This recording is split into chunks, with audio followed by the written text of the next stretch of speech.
3,000 years ago, an extraordinary people rose from humble beginnings to force their will on the world. They created the greatest empire mankind had ever seen. An empire that stretched from Britain to the Middle East. It lasted 1,000 years and shaped the way we live today. I'm Larry Lamb, actor, radio presenter, and history fanatic. I feel like a kid at Christmas. In this series, I'm going to travel back beyond the marble monuments to ask who these people were and why they were so successful. Wow. From the empire's earliest ruins to her first conquests in Africa. From kingdom to republic, from Romulus and Remus to Julius Caesar. I want to uncover the extraordinary story of how Rome became the world's first superpower.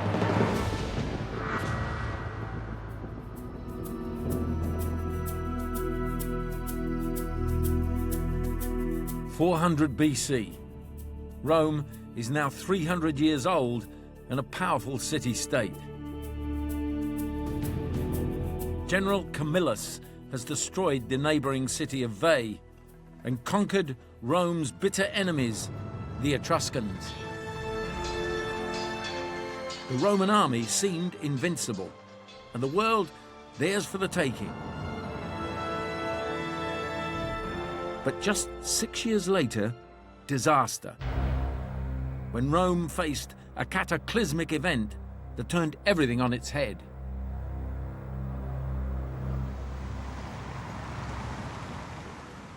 Now I'm tracking down a clue to this devastating episode. It's not a statue or a temple. In fact, it's in the last place you'd ever expect, deep in the heart of Rome's Termini train station. Not exactly what you'd expect to find in the middle of, say, King's Cross Station. Large piece of architectural remains. But this great big chunk of masonry is only a small piece of the puzzle. It's just one of a number of fragments dotted around the city. Sticking out of a house here, in the middle of a traffic island there.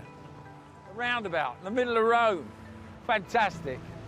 And when I say around the city, that's exactly what I mean. They're all part of one gigantic monument called the Servian Walls, 11 miles of colossal defences that surround ancient Rome. These enormous protective walls were built in a hurry centuries after the city was founded. So the question is, why? The main circuit that we see and appreciate today, the Servian Walls, are mostly built in the 4th century BC. That's after the famous sack in 390. The sack by whom? The sack by the Gauls. And what happens is a large nomadic tribe of Gauls descends down into the peninsula of Italy. The Romans ultimately go out to meet them, and they're crushed. And then the Gauls have a free pass to come into the city. They're razing and pillaging and plundering. So this is an infamous moment in Roman history. The only people that came in antiquity and just went right through and razed the city to the ground. Where was the army during all of this? That's a great question. This is like the epitome of defeat. The Roman army was caught off guard and completely failed to stop the barbarians who attacked Rome with a vengeance. They ransacked the city, burnt homes and businesses, murdered its citizens, and left Rome on the brink of collapse. Frightened survivors fled the city, and, incredibly, so did terrified soldiers. Only when the Gauls demanded payment of a ransom did General Camillus, conqueror of Veii, finally step forward, with a last-minute display of some true Roman grit. Instead of gold, he offered the Gauls the cold steel of his sword. On that heroic cue, his soldiers at last rose up and drove out the barbarians.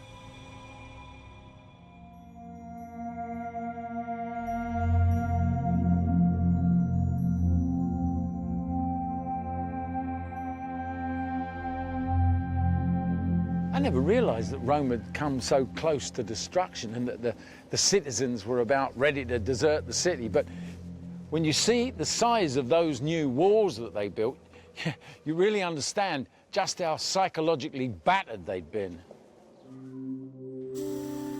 With these imposing walls, the Romans cried never again. But Rome needed more than walls. Next, they turned to the army that had failed them, with a plan to turn it into the ancient world's ultimate fighting machine. But finding direct evidence of this transformation isn't easy, which is why I'm travelling 5 hours north of Rome to Cremona. Very little military evidence has survived from the Roman Republic. That makes it difficult to picture what the army was like. So I've come here to see one particular artifact that evidently has a story to tell.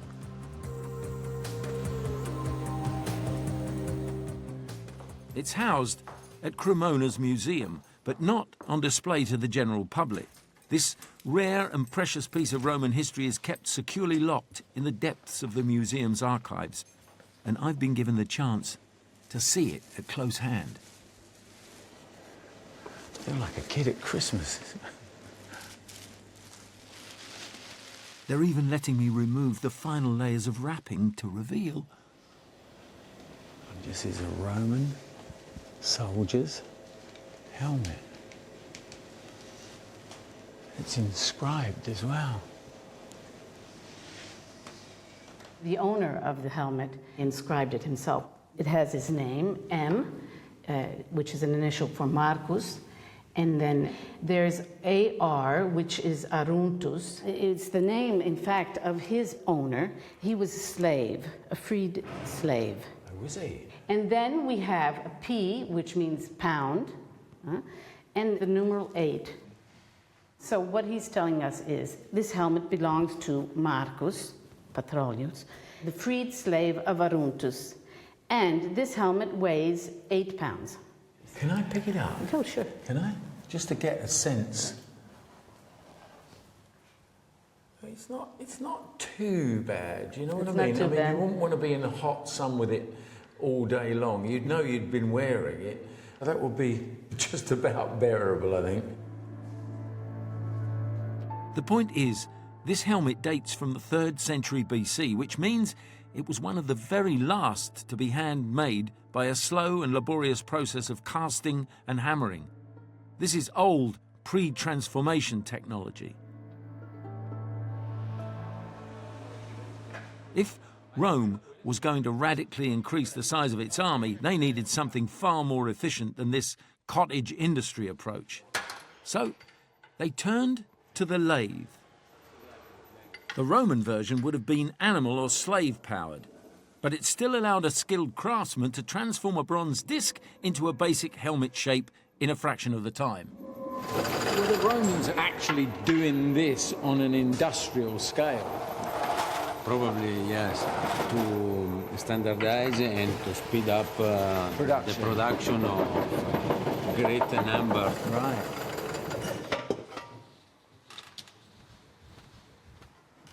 Grazie, signore. A few skilled cuts with the tin snips later, and we're almost done. They would start to live the helmet this way. What, when they were making a lot of them? Yes, yes. They wouldn't finish them off? Yes. Just put them on people's heads and Yeah. get them off to war, yeah? That's it. Here it is, mass-produced helmets, Roman style. The push was on, they needed more, and making them in forges and banging them with hammers wasn't enough. Weapons, armour and battle tactics all received the same dramatic overhaul as Rome's army was geared up for a century of expansion throughout Italy, which would bring it face to face with its greatest and deadliest foe.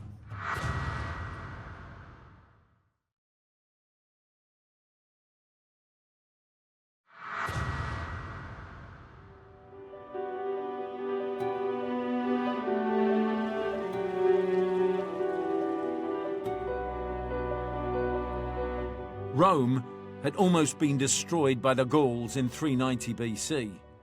and was determined never to allow such a defeat again. They built new, impregnable city walls and transformed the army into a professional fighting force with no room for cowardice.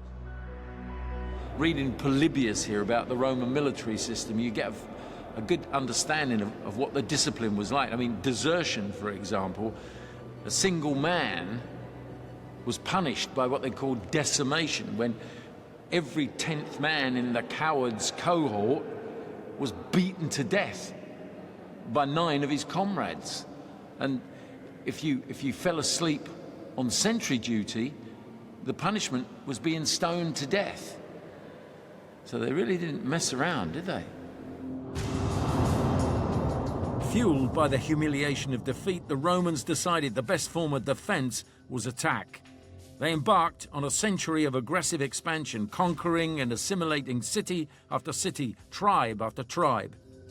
By 265 BC, their 300,000-strong army had bullied and fought its way south to reach the very toe of Italy. Any further advance would bring it into direct conflict with an even older civilization, the Carthaginians.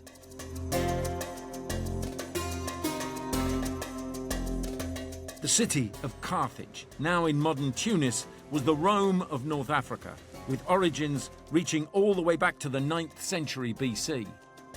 The city began as a small port founded by Phoenician or Punic traders, but it quickly grew in size and wealth to become the centre of power in the Mediterranean, long before Rome had even begun to conquer its closest neighbours.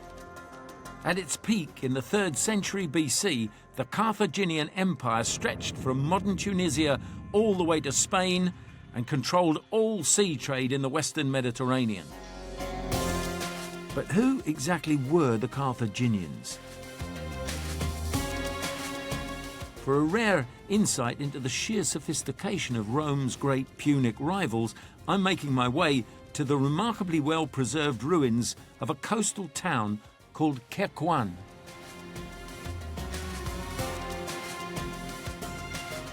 This is Carthage, right? And it's about 100 miles from Tunis? That's right, yes. It's really a microcosm of what Carthage would have been like.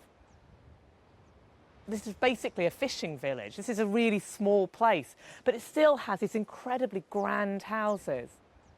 These houses had courtyards, wells, intricate mosaics, all in a seaside town. And wait till you see the luxuries on offer. This is the wet room, basically, and the bathroom area. You've got a sort of hip bath for 2 people.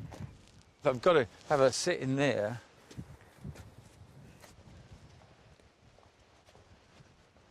I'll get in the... There we go. That's very nice.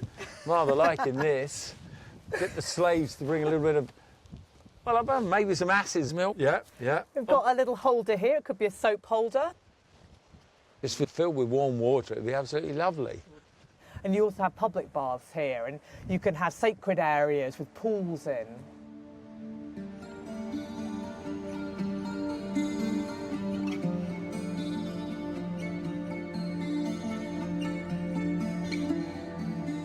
Very neat, isn't it? It's very neat, and that's the real difference between Carthage and Rome. In this period, Rome is a kind of tangled mess of little streets. It's hidden inland up a river, whereas Carthage is this magnificent seaport laid out on a grid full of great public architecture, incredibly cosmopolitan city. This is something the Romans won't have for a couple of 100 years. So they're way ahead, aren't they, at this point, the Carthaginians? You could put it like that, and perhaps that would have occurred to some Romans as well. But for all the Carthaginian sophistication and wealth, what the Romans really envied was their mastery of the sea. They had extraordinary expertise in navigation, commerce, and this incredible strategic position controlling the Straits of Sicily. All of east-west shipping in the Mediterranean has to pass by Carthage. And this is at the same time as Rome is beginning to build up its land empire, and they're getting closer and closer together from south and north. So immense competition between them. As they're getting closer together, a clash is becoming inevitable.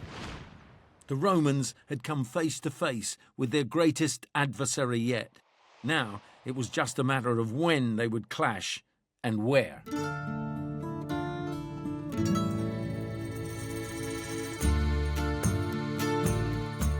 I've come to the island of Sicily. Caught midway between these two opposing forces, this became the flashpoint for an epic conflict known as the Punic Wars. It would rage for 100 years. This central position of Sicily within the influence of both cities meant things here were certainly going to come to a head. And in 264 BC, they very definitely did.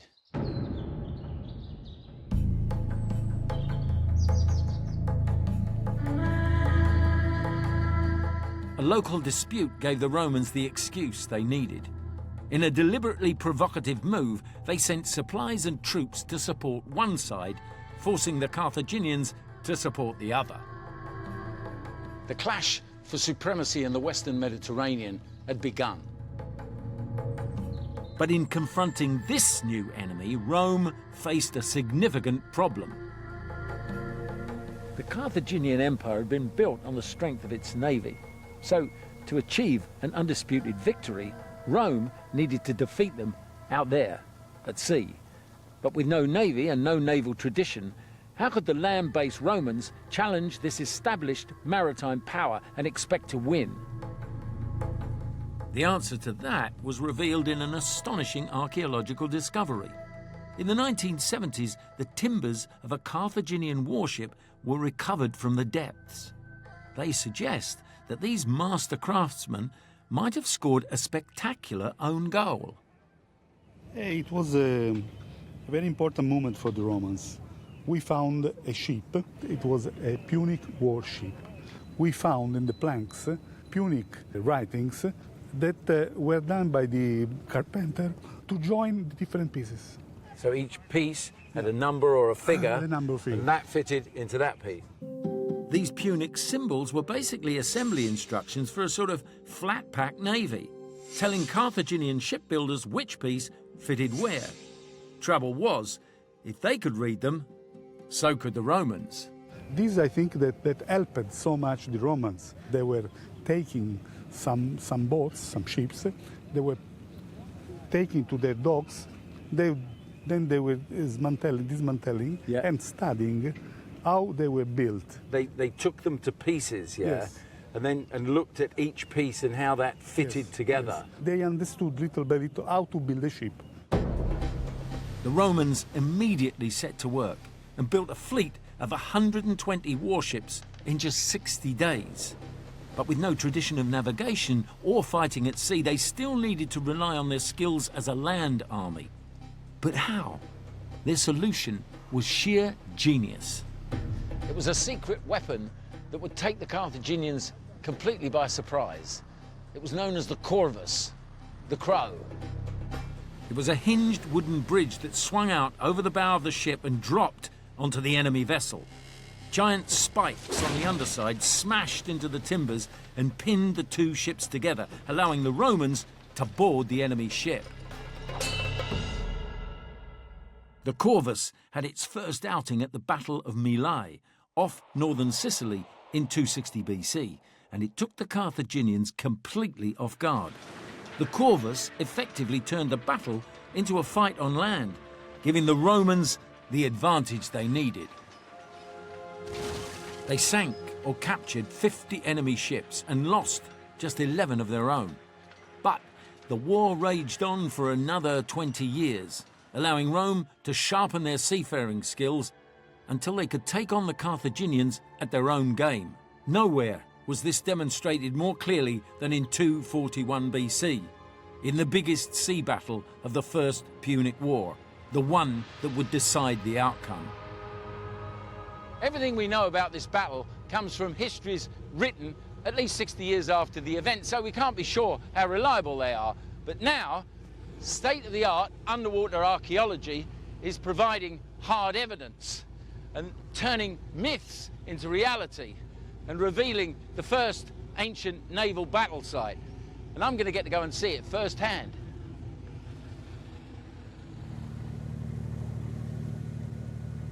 I'm aboard the scientific research vessel Hercules and heading to the waters off the northwest coast of Sicily. Legend has it this pivotal encounter took place here, near the Egadi Islands. Polybius describes how ships fitted with metal battering rams attacked each other head-on. Maneuvering an entire warship into position for a precision attack like this requires the very highest level of seamanship. So, for centuries, historians took these grand claims with a pinch of salt. But since 2005, Dr. Jeff Royal and his team have used echo sounding and robotic cameras to search these waters for evidence to support Polybius's account. Just spin a little and see what's pan to the right or spin to the right. Yeah, just spin the whole Spin right. RV. Recently, Dr. Royal's team struck pure archaeological gold, or more accurately, bronze. Breaking the surface for the first time in nearly 2,500 years, this is one of those actual battering rams. But it's only the latest of 11 rams discovered here since 2008, all of which have amazing stories to tell about the epic battle that took place here. Having studied the artifacts, we see rams that have frontal damage. No other damage on the rams, except in frontal damage where it appears they've struck something that was equally as hard, and in one case actually dented it in a V shape that matches the front end of other rams.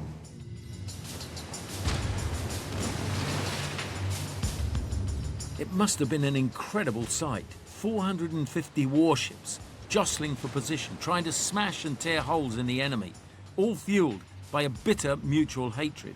And just how bitter is revealed in a message to the gods etched on one of those battering rams. This is Punic one because we know from the inscription that is written, it says that Baal, that was the most important Punic god, Right. that Baal could let penetrate this object into the body of the enemy ship. In the same way that they used to paint inscriptions on bombs in the Second World Yes, War, yeah? yes. Send this one to Hitler or Yes, something, yeah. Even though they outnumber the Romans by 50 vessels, the Carthaginians' prayers fell on deaf ears. Their losses ran to 120 warships, 4 times the Roman casualties. And for me, that says exactly why the Romans would always rise above the rest. I mean, who else would challenge Carthage at sea, expecting to win, and even at those odds, come out on top? Defeating the Punic navy meant the war was over, leaving Rome the master of the known world. For the moment.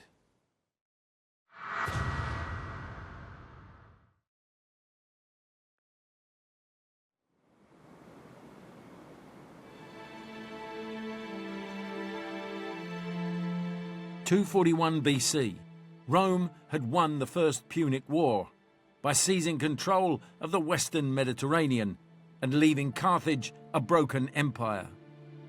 The Republic's victory in Sicily had come with a price. It had won them the war, but it had triggered a hatred of Rome and the Carthaginians that would be passed from father to son for generations to come. One son in particular would grow up to test the Roman strength to the limit. At the age of 9, his hatred was sealed in sacrificial blood by his father, who made him swear an oath of vengeance against the Republic. That boy's name was Hannibal. Within 20 years, his burning ambition to restore his lost empire would put the two rival powers back on a collision course as he began Carthage's second war on Rome. The Romans had defeated Carthage at sea. Now Hannibal would challenge them on land. It was the one move Rome least expected because it meant a 1,500-mile detour via a seemingly impossible route. Hannibal's legendary crossing of the Alps in 218 BC is one of the great achievements of this or any other conflict. 50,000 men and 67 war elephants entered this foreign landscape of perpetual winter, avalanches and hazardous crevasses. Hunger, fatigue and bitter cold made each step harder than the last. 16 grueling days later, the mountains were behind them. With half his men and most of his elephants dead, Hannibal had finally crossed the Alps into Italy. An amazing feat, but that was never the real challenge. That would come next, last far longer, and cost many, many more lives. Hannibal's endgame was nothing less than taking the city of Rome itself. But first, he had to defeat its armies on their own soil, in a series of battles that would lead to his ultimate victory at Cannae. The exact location of these battles remains a mystery, but I want to know how he was able to defeat the Roman army. Historian Richard Miles has made a study of this legendary campaign. Now, Hannibal is a fantastic general, a brilliant strategist, and the Romans are no match for him. And so in the first two battles, he wins easily and destroys much of their army. But at Cannae, in 216, this was the big one. To steal his spectacular victory, Hannibal cunningly outwitted the Romans with tactics they'd never seen before. And what he did is this, is he realized that the Romans were tending to bunch all their best troops in the middle. As you would do, you put your best troops right in the heart of your army. Knowing that the Romans expected him to do the same, Hannibal placed his weakest troops in the centre with his finest men on the wings. And so the Romans get drawn in and they get sucked in. They think this is easy, so they push forward. Yeah. And what they don't realise is those strong Carthaginian troops come round the side of them and basically surround them. And then it's like a killing zone, like a total massacre. In one of the bloodiest battles in ancient history, the Roman army was decisively and humiliatingly cut down at Cannae. 70,000 soldiers slaughtered, 10,000 more taken prisoner, and worse still, Rome lost 80 of its greatest commanders. He'd destroyed the Roman military, and now Hannibal marched straight to the capital. In 216 BC, the Romans witnessed a terrifying sight. A deadly enemy camped outside the city. Not the Gauls this time, but the Carthaginians. Exactly what they don't want, like this whole sort of this freaky old fear that they've carried for 150 odd years, right? It's all happening again. A very nice piece of understatement, exactly what they don't want. Yeah. What's going on inside, you know, between the Senate and the people? Inside Rome, there's all sorts of finger jabbing and finger pointing and recriminations going on, and people blaming each other. This was Rome's worst nightmare. Surely nothing could stop Hannibal fulfilling his father's wish. Rome's destruction seemed inevitable. What happened next? Well, it's a complete anticlimax, damp squib. Everyone's waiting for him to attack. Everyone's panicking, and then he goes away again, marches off. And the thing that I find really puzzling is after all this great big campaign and he's finally arrived at the gates of Rome, why didn't he attack? Well, I think the first thing is that, I mean, attacking a city with huge great walls around it is not an easy thing to do. It takes time. You know, you have to sit out there for God knows how long. What he really wants to do is he wants to get them to the negotiating tables. Right. You have to think about the way that wars have been fought in this period in the ancient world. You fight, and then when one side are beginning to lose badly, you come to the table and you negotiate and you work out a deal. Yeah. The Romans break all the rules of diplomacy and war, because the Romans don't have any kind of reverse gear. So they will not negotiate with you, even if you've got them like that by the jugular. They will not negotiate with you. They say, no, bring it on, bring it on. Really? And so how do you negotiate with somebody who won't negotiate with you? Yeah. And so I think he's flummoxed. The mighty Servian walls had done their job by making a full frontal attack impossible, and Hannibal simply couldn't afford a 10-year siege. What had really beaten him, though, was the intractable Roman mindset. It left Hannibal no choice but to retreat.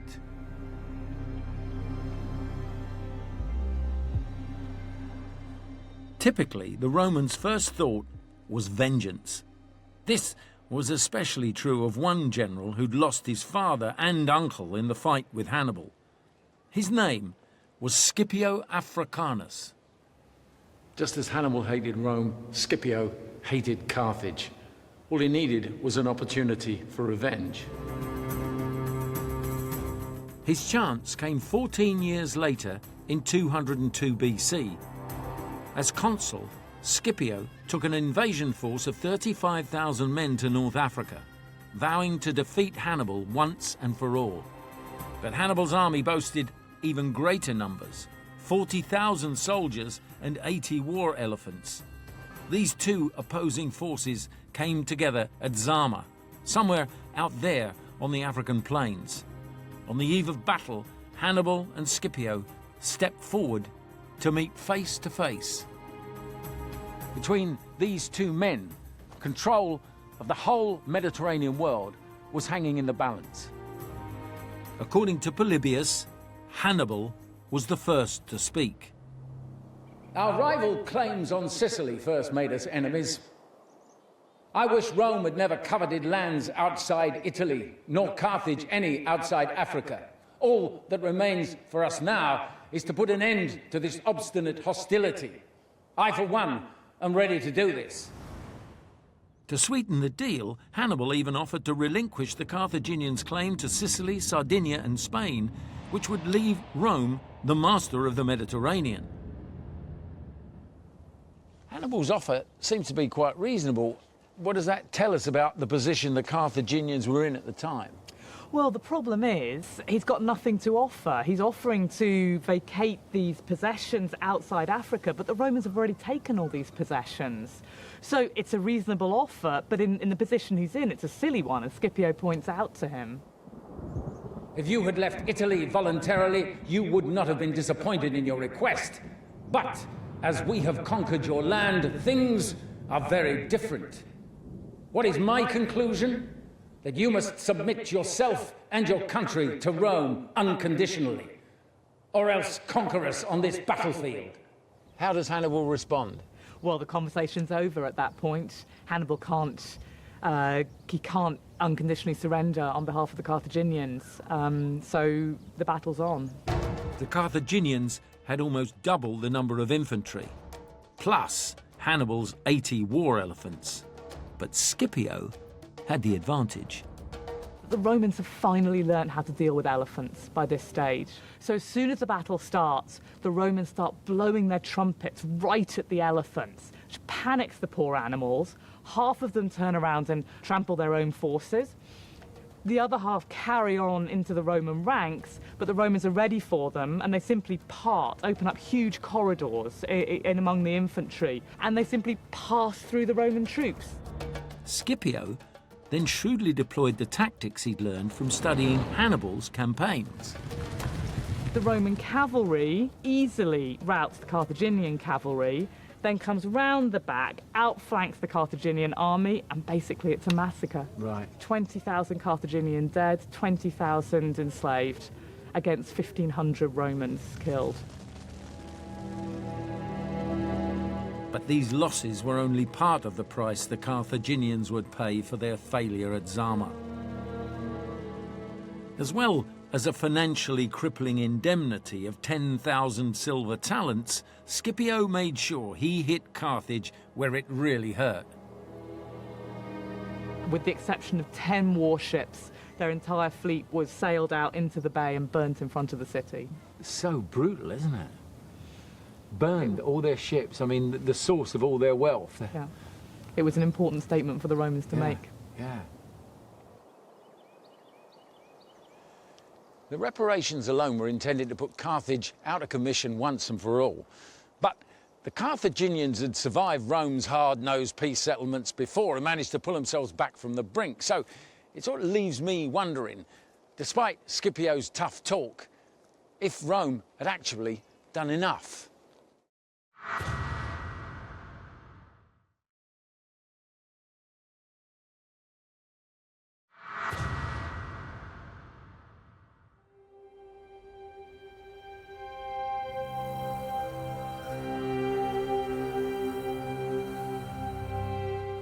By 202 BC, Rome had smashed the Carthaginian army for the second time and imposed brutal trade sanctions, but would this be enough? More convinced than anyone that Carthage was a real threat capable of rising again was Senator Cato the Elder, a veteran of the Second Punic War, whose hatred of the Carthaginians had only intensified over the years.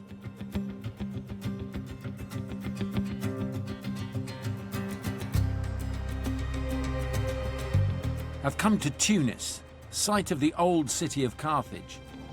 I'm retracing the journey Cato made in 157 BC when he led a diplomatic mission here. This gave him the perfect opportunity to assess the level of threat for himself.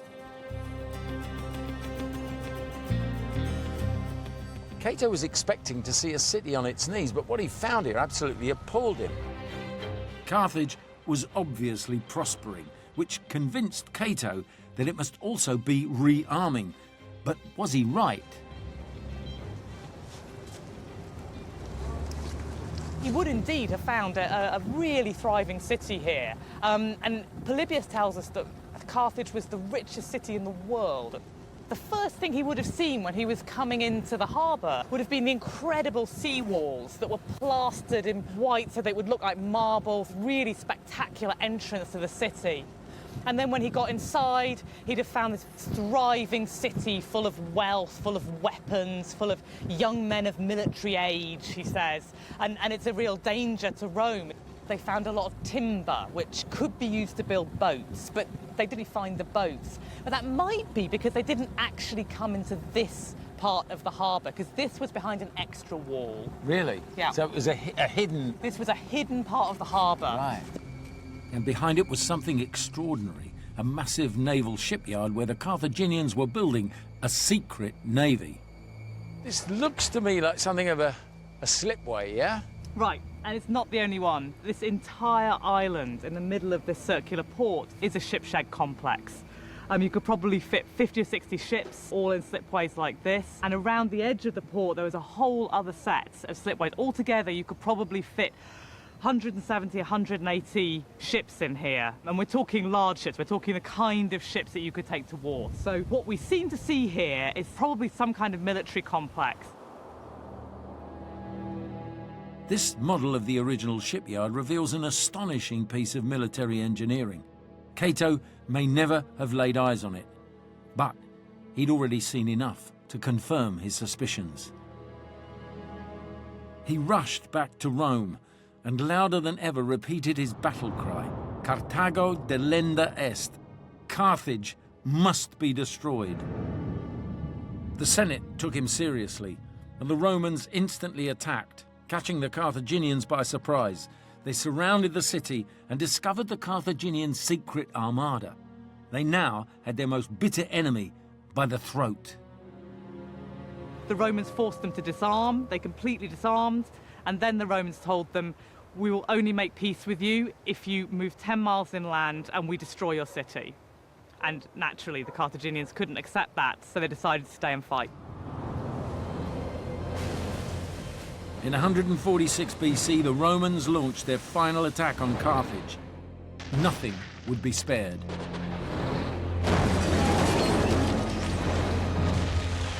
Were they under orders to destroy everything?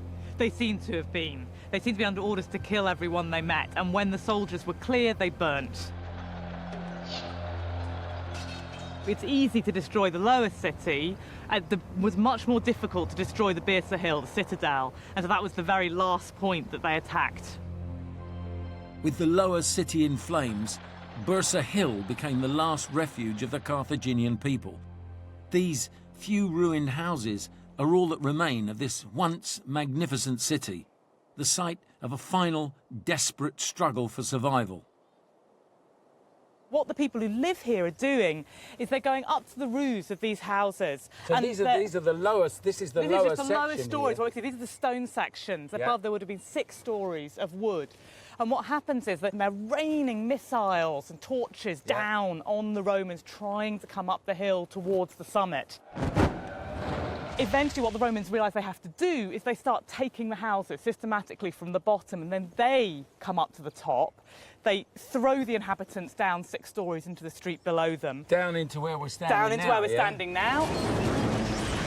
They start putting gangplanks across the roofs. You see the houses are really close together. Right. So then you've got Romans moving along at street level, and you've got Romans coming 6 stories above them across the roofs and killing everything they see.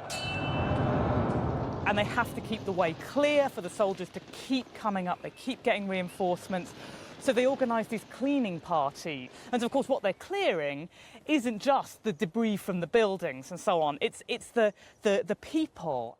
The people who are falling from the roofs, all the children, the old people who've taken refuge in the houses, are burning to death, screaming. Some of them were just thrown into the drains head first, and then the Roman cavalry come up and just crush their skulls on the way up. Over them, yeah? It just completely ride over them. It's absolute destruction. This goes on for 6 days. 6 days 6 of it? days of the hill burning, really trying to kill every living thing on the hill. Most chilling of all, the evidence is still visible today. This looks like it's a sign of fire, is it? No, absolutely. These are the marks, the scorch marks from these fires, and you can see them all along. All the uprights have been scorched by the fires, scorched red and black. So it's not surprising that we can see these scorch marks still today, because the city burnt for 17 days.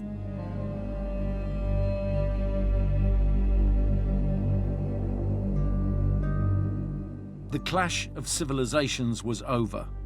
With this ruthless act of destruction and genocide, Rome had won its world war.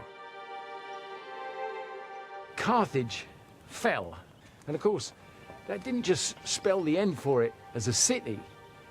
What it really meant was that it was finished as a political power. I set out to understand what set the Romans apart from all the other tribes, nations, and civilizations that they conquered. They borrowed tactics and weapons. They absorbed their defeated enemies.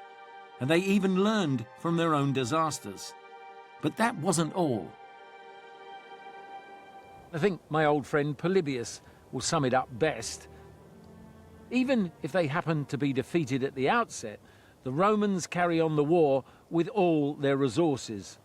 For the Romans, knowing themselves to be fighting for their country and their children, can never weaken in the fury of their struggle, but continue to fight with all their heart and soul until the enemy is overcome.